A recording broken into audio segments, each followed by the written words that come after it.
Good morning, Bucknutters. It is Thursday, June 29th, 2023. I am Dan Rubin. This is the Bucknuts Morning 5 and Change. They're back, now appearing twice on YouTube, Twitter, and whatever other fancy platform you got rolling there. The great Bill Kurelic and Mark Porter are here.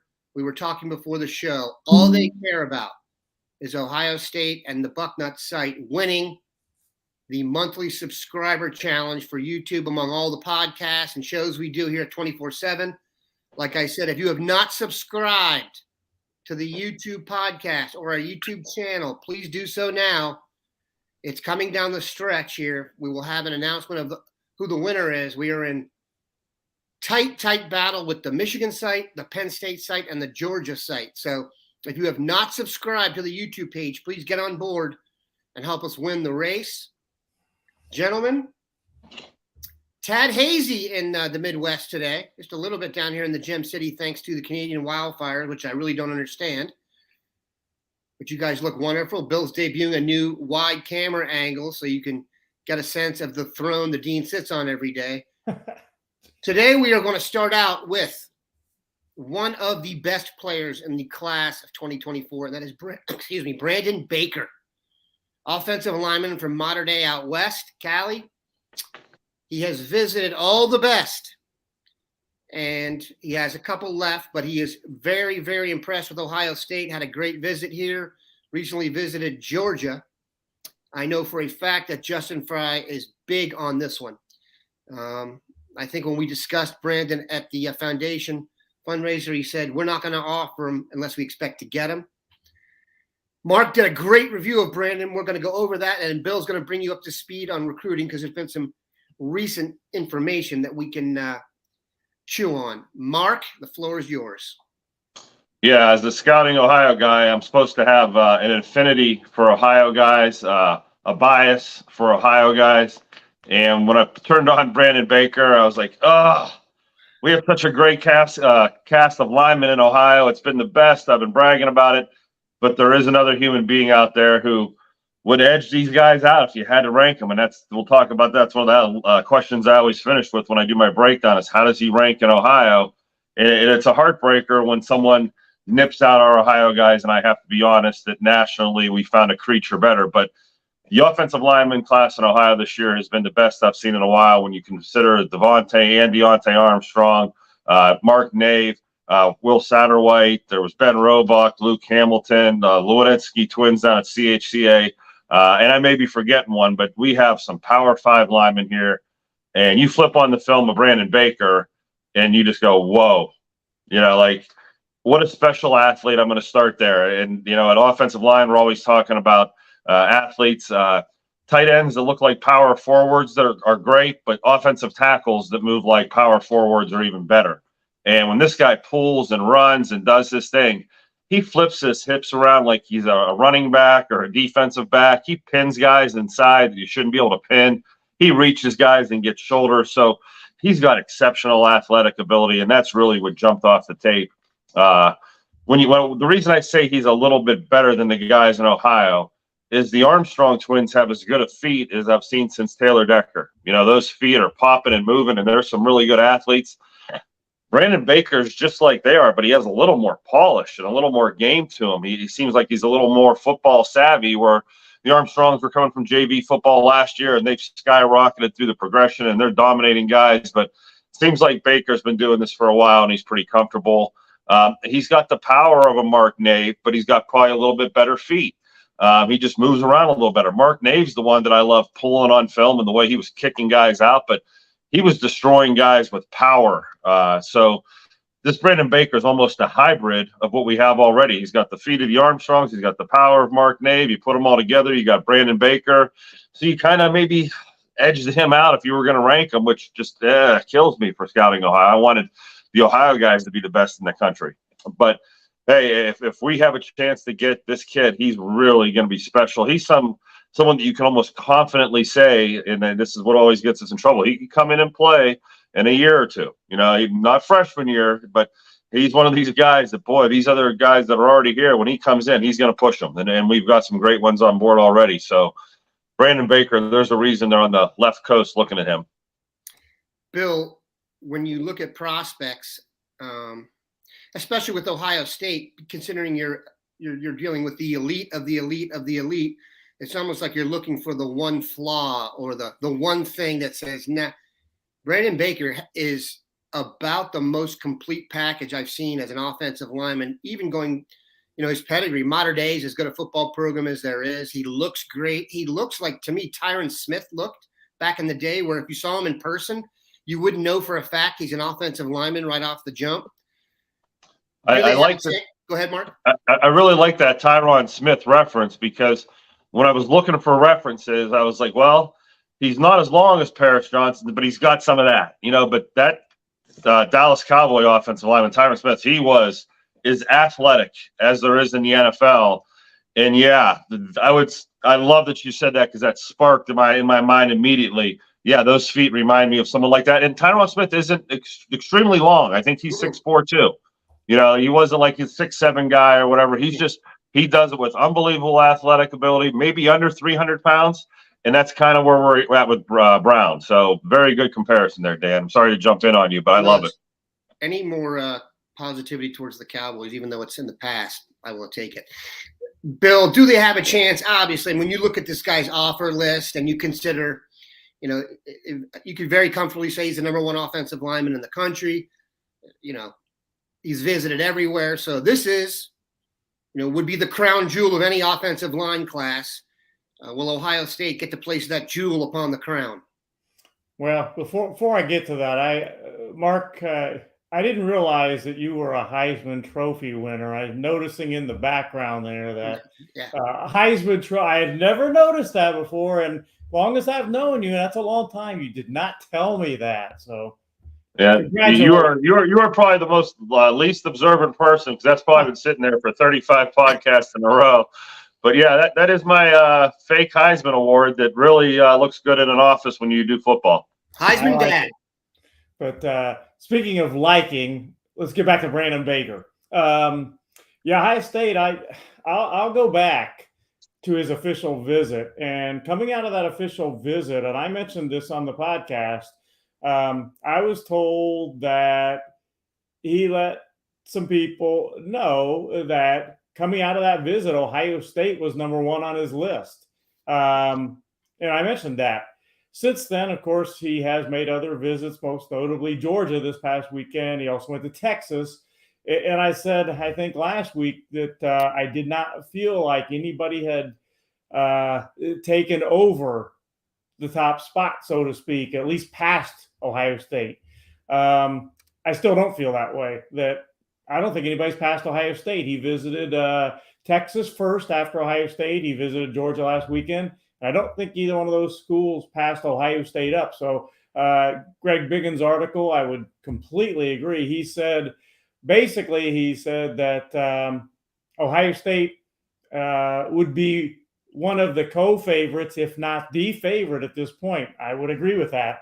I did an article kind of predicting where Ohio State's recruiting class would be at the end, based on what I knew during the middle of this past weekend, and I had Baker predicted to Ohio State. A few of our Bucknutters wondered if I had been drinking on that Saturday night. No. Said, those days are in my rearview mirror, long and gone. But no, I like where Ohio State is. Now, having said that, the other school, at least in my mind right now, to be concerned with is Oregon. I think this, and I've said this for a while, I think his decision will ultimately come down to Ohio State or Oregon. I give the Buckeyes the edge right now, but he's not ready to make a decision yet. In fact, he may not be ready for a while. There's a chance that he continues this into the season and makes another official visit. So we don't know for sure. He's kind of gone back and forth as to whether he will make his decision before the start of his senior season or wait. So based that he's gone back and forth on that, I think he could go back and forth on who the winner is. Yeah, also really encouraging that the positivity comes after his Georgia visit. So feel good about that. And we know Justin Fry is on the case big time for this one. And it would be It would be a huge get. Lest we forget, Justin Fry has some ties out there. He was with UCLA before he came here, so it's not, him going to a foreign land by any stretch of the imagination. I want to touch on some other guys here. We had some names we wanted to go over, and then, as our users are wont to do, they have nailed this. The questions we have, or the guys we have, I'm going to use their questions. So Mika Hanna, one of our best, one of our most ardent followers here on the YouTube channel. I know that for a fact. What about Dylan Stewart and the defensive tackles? Bill, I'm going to let you handle this because apparently my commentary on Dylan Stewart's recruitment causes people in the SEC to get all fired up. But what's the latest with Dylan Stewart? I know he left here feeling really psyched about Ohio State. Yeah, I felt great about him after he made his official visit to Ohio State. Since then, he has made an official visit to South Carolina. And people are wondering about South Carolina. Well, they're recruiting very well. They've started recruiting very well a year ago. They're recruiting well. And that visit did go well from everything I'm told. I think it's now closer than it was with South Carolina and Ohio State. If I had to predict, I would still go with Ohio State, but I think the needle has moved more evenly after that official visit. So we'll see. But he is a key guy. He's a very top of the board edge defensive end guy that Ohio State wants. So as far as the defensive tackles, right now, I would not put Ohio State necessarily in the lead for any of the defensive tackles. I think they have a shot, though. Jaden Jackson from IMG, he's a Midwest guy. He's from Indiana. I don't think that one's out of the question. Justin Scott, I think that one has become very, very tight now. I think Ohio State has really pulled close with him. He had a great official visit this past weekend.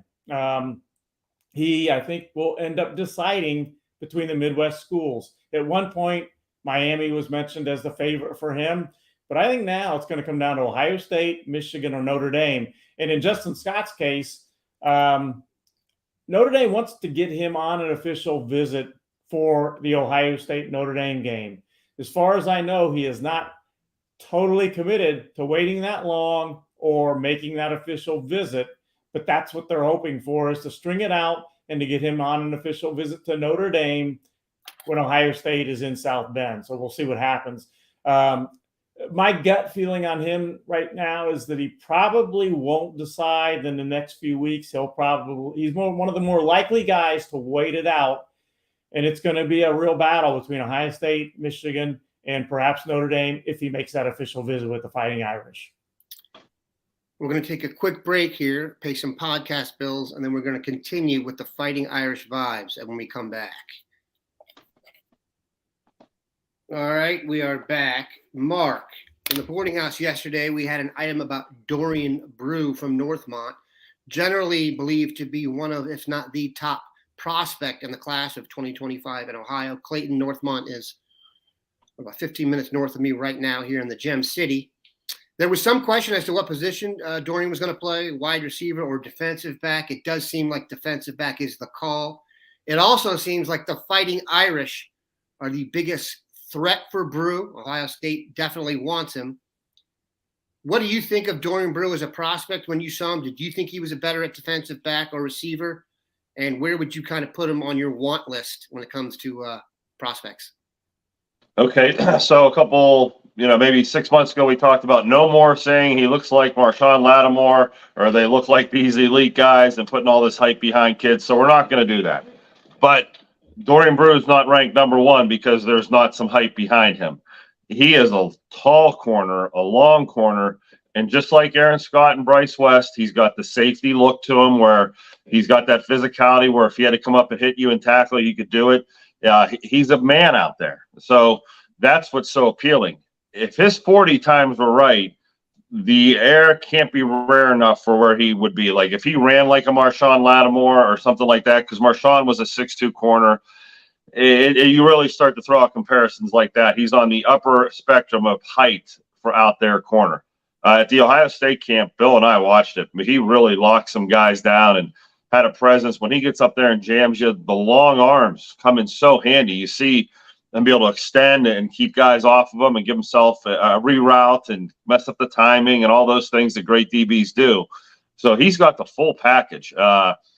When you're that good, you can play offense if you want. So I think if he demanded offense, whatever, but he's got such a comfort level on defense. It's unreal. And he was a sophomore when I saw him last year. And if you remember, Springfield had Anthony Brown headed to Kentucky, Sean Thigpen, I think, went to Minnesota. I'm not positive, but they were both Power 5 type receivers. He was in man-to-man with those guys running around all night, and I know he ran the routes for them. That's how fast he was in his positioning. So he's got it all, and I don't know if we just haven't talked 2025 enough, but I expect the hype train on him to get going. And as far as Notre Dame leading at Ohio State, the Ohio State coaches that are important didn't really leave his side at Ohio State, so I don't know if they're going to leave that barn door open for him to leave so soon. But, yeah, I liked him a lot. Is he number one in my book? Let's go watch some junior tape. Anytime you watch sophomore tape, it's really iffy to give someone that type of ranking because there's a lot of meat left on the bone. And certainly for his development, he's got more development with the size he has and things he can do. If he grew to a linebacker or a safety, it would not shock me. But right now, corner is the spot, and he's looking pretty good. Hey, I got to mention one thing. Talking about the corners in Ohio. There's a certain corner out there Ohio State would still like to get for the 2024 class, that, of course, being Aaron Scott. Yesterday, I don't recall if one of the Ohio State coaches tweeted it or staffers, Ohio State staffers or coaches, tweeted it or retweeted it, but it was a graphic of Denzel Burke in his Cleveland Browns uniform and Marshawn Lattimore in his NFL uniform. And the graphic was two of the highest paid corners in the NFL happened to be Ohio guys who played for Ohio State. And I thought that was a kind of a direct tweet. Hey, Aaron, look at this. Just a reminder. And it could go, for that matter, to Dorian Brew, too. Bill, Denzel Ward. Or, Denzel Ward. Did I say Denzel, but not Denzel Burke? Yeah, Denzel Ward. Yeah, from Nordonia. Yeah, from Nordonia. So, yeah, the math was there. The Ohio connection is there. Yeah, Denzel Burke, of course, is the current Ohio State corner that is from the great state of Arizona. I was going to say, we may be able to take a picture of him sitting on a big wad of cash, too, at some point in the very near future. I don't think that would hurt recruiting. But, Bill, getting back to Brew, where does he – obviously, like you said, he's obviously a top-of-the-chart guy. I guess I was a little aggressive in saying he's going to be the top 2025 guy in Ohio with the quarterback they just got a commitment from. But what are your thoughts on Brew? How confident are you this early in the game? And oftentimes when Notre Dame is mentioned this early, I do get a little worried because it means they're putting in for the long haul. And Notre Dame is one of those schools that academically can get in there and trade punches. So your thoughts on Brew's recruitment to this point? I think it's going to be very tight. Notre Dame is absolutely a real player here. There is confidence on the Notre Dame side that they're going to get him. Ohio State, of course, is working real hard, and they're not backing down either.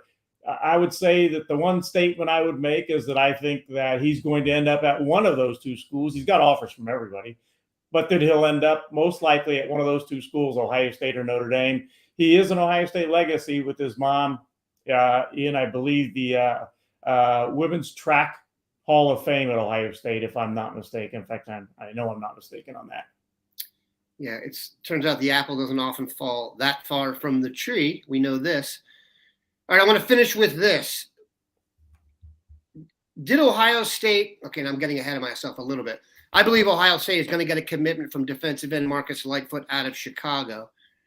About the same time I got really confident about that, you start to see Elias Rudolph, the Deerfield Beach football player by way of Cincinnati Taft, crystal ball to Michigan.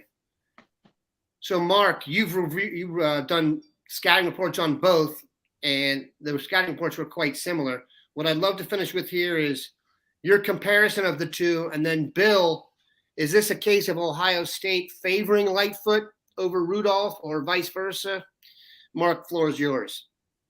Yeah, you said they are very similar. They look like carbon copies. In fact, if Lightfoot put on Elias Rudolph's uniform and they switched for a Friday night, maybe only their parents would know it in the stands by their body language and the minute differences. But they're the same thing: 6'5", 6'6", long guys, 220 pounds. They both have jets in their shoes. They both come off the edge. That's what you recruited them for pass rush ability. They both have got a little thicker.